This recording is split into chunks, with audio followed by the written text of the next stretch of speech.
Hello YouTube. Somebody mentioned about spokes. Didn't know that these guys here are brass. Now don't leave them on and stick a magnet to it because they're going to be magnetic. Take one off. Sometimes they come apart really easy. Sometimes they don't. Give them a twist. Because you can't always tell if they're brass when they're still on a steel spoke. Hopefully the wind isn't messing things up here. But I'm going to give you an idea. Steel, see, just falls right off. So don't test it on the spoke. Test it off the spoke. Sometimes these spokes are stainless. A lot of times they're not. Leave the tire on. Bolt cutters. Makes a simple job of it. And leaving the tire on keeps your spokes from shooting all over your property or hitting you in the crotch, depending on which way. This is why I lean over. I don't do it this way. Yeah, live and learn, right? These are like little needles. First time I ever did this, I did it down here like that with the full tension on, and yeah, see where my crotch is? Bullseye.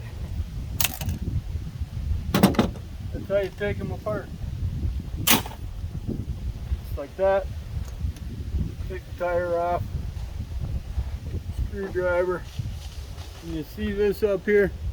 Yeah. Let me adjust you a little bit. There we go. I got you on a tripod on the back of the truck.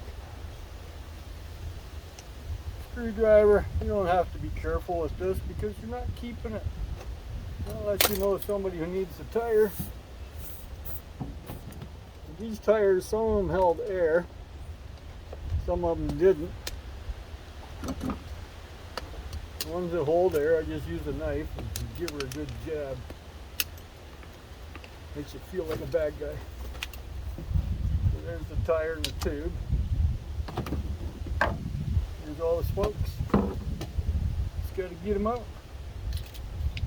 Oh, this one actually has a tube saver in it.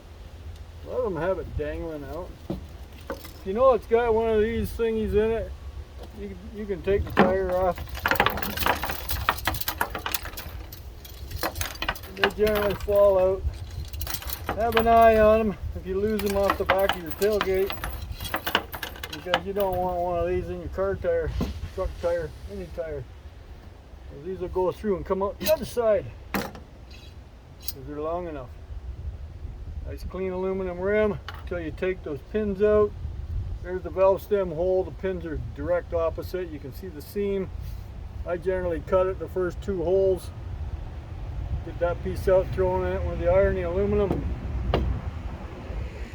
So now we're going to test, see if these are, see, they're always going to stick. Give it a bend. See, this one will unscrew because they're not all super tight. Check it with a magnet. See the spoke sticks? This does not. It doesn't take much to get those undone and to turn them into a nice little chunk of brass. So there you have it. Nice little pieces of brass. So you do all of them like that. So I line them all up. Oh, you can save these for a rainy day, you know, like do them in the house, do them wherever, because they don't take up much room when you have them separate like this.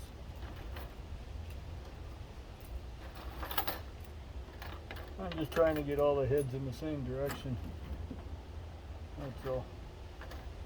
This makes it a little easier. You can stick them in the vise, do whatever. I generally just give it a bend. Do it with the pliers or the side cutters, either one. Whatever you need to use to hold on to it. Some of them are tight, some of them are loose. It all depends on how or who adjusted the spoke tension on the bike wheel. So not every single one will be tight. So there you have all the spokes for that. So that's 2 bike rims. They do add up.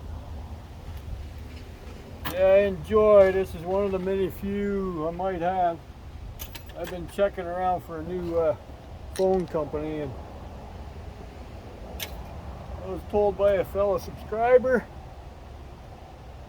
company is in Toronto, but there's only one issue with that. I like the plan. I gotta go to Toronto to get it. So anyways, I'm not gonna bore you with that. That's how I do it. And simple. Get that brass from them spokes.